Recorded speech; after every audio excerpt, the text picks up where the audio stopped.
Alhamdulillahi Rabbil Alamin. Wassalatu wassalamu ala Rasulillah wa ala alihi wa sahabatihi wa man tabi'ahum bi ihsanihi ila yawmiddin amma ba'd. Ассаламу алейкум, қадірменді мұсылман ағайын, қадірменді мұсылман бауырлар. Бүгінгі әңгімеміз жалпы адамның өтірік ант ішуінде болмақ. Жалпы шариғатымызда кеңінен қарастырылатын мәселе, және де адамдардың арасында да қазір таралып бір дертке бір дерт бола білген мәселе.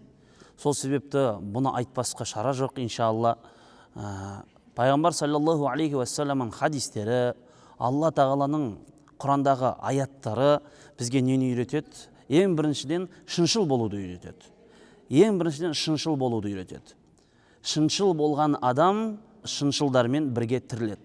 Алла тағала Құран кәрімде «Уаш-шухада, уас-салихин, уан-набиин, уас-сиддиқин» деген адамдарды бір қатарға қояды. Пайғамбарлар, Алла жолында жүріп қайтыс болған шахидтер, және де салихалы құлдар, және де шыншылдар дейді. Алла тағала шыншыл адамдарды осы адамдармен бірге қатар тепетең қояды. Және де шыншыл болу, шындықты айту ол иманнан. Алла тағала Құранда айтады: «Уаттақулла ва куну мa'ас-садиқин». Алладан қорқыңдар да шыншылдармен бірге болыңдар дейді. Аталмыш аятта не айтылады? Ғалымдарымыз айтады, тақуа бол деп Алла тағала айтты, одан кейін тақуалыққа жеткізетін себепті айтты дейді. Яғни қандай себеп? Шыншылдармен бірге болу. Шыншылдармен бірге болсаңыз, өзіңіз де шын айтуды үйренесіз, иншалла. Сол арқылы өзіңізді, тіліңізді, жүрегіңізді, ойыңызды барлығы шындыққа, жаттыға түседі. Сол себепті дініміз өтірік айтуды құптамайды. Пайғамбарымыз айтады: «Қулил хақ лау кана мур». Шындықты айтыңдар, ол ащы болса да деп өзінің насихатында айтқан. Сол себепті бұл шындық сөз айтылу керек. Енді ең жаман сөз ол өтірік сөз болатын болса, сол өтіріктің ішіндегі ең жаманы Алланың атымен ант ішіп отырып өтірік айту. Алланың атымен ант ішіп отырып өтірік айту. Мысалға ол қалай? Валлахи, биллахи, таллахи. Осы үш неде болады? Араб тілінде үш сиғада, осы үш формулада болады. Вау әрпімен, би әрпімен, тә әрпімен не істейді? Ант ішіледі. Валлахи, биллахи, таллахи деп. Және де осы үш әріппен ғана араб тілінде ант ішіледі, басқа әріптермен ант ішілмейді. Алла тағаланың кез келген басқа бір сипатын алып ант жіберуге болады. Және де ант ішкен кезде пайғамбар алейхиссалату вассалам хадисіне сүйеніп отырып, кімде-кім ант ішетін болса, ол Алламен ғана ант ішсін дейді. Біздің шариғатымызда Алламен ғана ант ішіледі. Адамдар Алла тағала өзінің жаратылысымен ант ішеді. Уаш-шамс, уад-духа, уал-фаджр, уал-аср, уақытпен, таңмен, күнмен, аймен Алла тағала ант іше береді. Бірақ адам баласына Алладан басқа нәрсемен ант ішуге болмайды. Бір адамдар нанмен ант ішіп жатады, қағбамен ант ішіп жатады, пайғамбармен ант ішіп жатады, жолмен ант ішіп жатады, мешітпен ант ішіп жатады. Ол анттар қабылданбайды дінімізде. Сол себепті адам ант ішкен кезде шыншыл болу керек, және де антты дұрыс іше білу керек. Құранмен де ант ішетін бар. Бізде Ханафи мазхабы бойынша Құранмен ант ішілмейді, тек қана Алламен ғана ант ішіледі. Пайғамбар Мұхаммад саллаллаху алейхи уассалама имам Әл-Бухари жеткізетін хадисте айтады: үш түрлі адам бар. Алла тағала оларды «Уәлә юзаккихим, уәлә юкаллимухумуллах, уәләхум азабун алим» дейді. Алла оларды тазартпайды, олармен сөйлеспейді да, және де оларға үлкен жан түршігерлік азап бар дейді. Осы үш түрлі адамның біреуінде пайғамбар Мұхаммад саллаллаху алейхи уассалам айтады: өзінің саудагер бола тұра, өзінің затын, товарын өткізу үшін өтірік ант іше берген адамдар дейді. Өзінің затын, товарын өткізу үшін өтірік ант іше беретін адамдар осы жан түршігерлік азапқа тап болатынын айтады.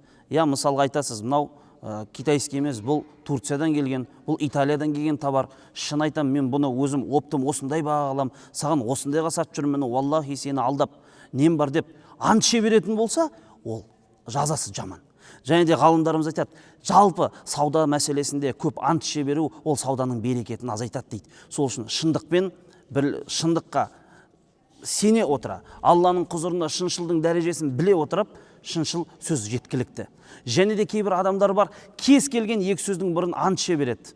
Валлахи, я кеше қай жақта болдың?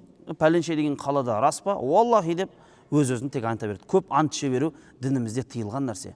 Тағы да пайғамбарымыз саллаллаху алейхи уассалам бір хадисінде айтады: кімде-кім бір бауырының, мұсылман бауырының затын тартып алу үшін өтірік ант ішетін болса, ол адам не істейді? Тозаққа түседі дейді. Сол кезде сахабалар айтты: ол тіпті жеңіл зат болса да ма деді. Сол кезде пайғамбарымыз: ол кішкентай ғана мисуактың ағашы болса да, ол тіпті сондай азапқа шалдығады деді. Қараңыздаршы, бізде болады ғой, сот арқылы болсын, басқа бір адамдарды куәгер арқылы болсын, маған өтірік куә етіңдерші, Алланың атымен куә етіңдерші, өтірік куәгер болыңдаршы деп не істейді?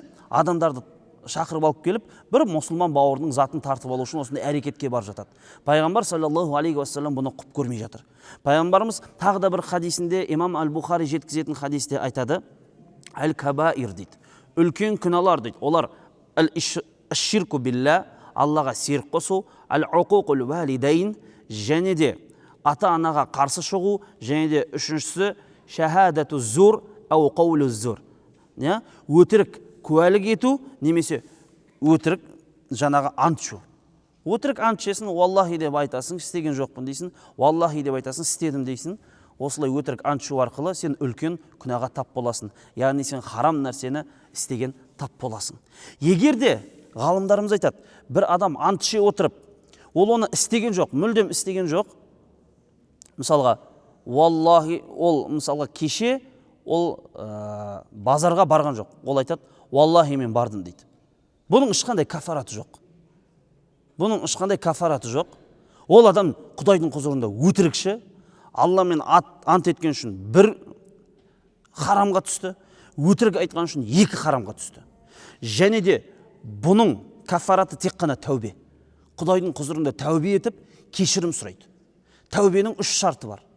Біріншісі сол жаман істі тастау, екіншісі соған өкіне білу, үшіншісі соны тастап өкініп жатқан сәтте оған қайтпауға не істеу? Ниет қылу. Оны қайтпаймын, оны істемеймін деп ниет қылу. Осы үш шарт орындау керек. Біреу жоқ па, ол адамның тәубесі дұрыс емес дейді. Ал енді біреу шынымен де біреуге уәде беріп қойып, мен ертең сағат 3-те сенімен кездесем, міне Аллахтың атымен ант етемін, ертең сағат 3-те келем деді, бірақ дәл сол уақытта келмей қалса, ол адам кафарат қылады. Біздің дінімізде бар, ол 3 күн ораза ұстайды, немесе 10 міскін адамды тамақтандырады деген сияқты оның кафараттары бар. Ол бір фихи мәселе болып табылады. Оның кафараты деген не? Сіз оны істеген кезде, ол манағы сіздің жаңағы істеп қойған қателігіңіздің үстін жаба салады. Мысалға, Рамазанда сіз бір күнді қаза етіп алсаңыз, кейін бір күн ұстай салсаңыз, орын толтырып болды, сіз ол өтелген боласыз. Құдайдың құзырында күнәһар емессіз. Солай болады. Себептен себепсіз ауыз ашып жіберсеңіз, 60 күн ораза ұстап бересіз, Құдайдың алдында ешқандай күнәһар емес, Алла Тағала сізді кешіреді. Дәл солай неге де қатысты? Осы Алланың атымен ант ішіп, оны істемей қойғанға да осындай қатысты. Егер оның кафараты болса, Алла сізді кешіреді. Ал егер сіз істемеген нәрсеңізге, істедім деп ант ішетін болсаңыз, онда оның орны тек қана тәубе.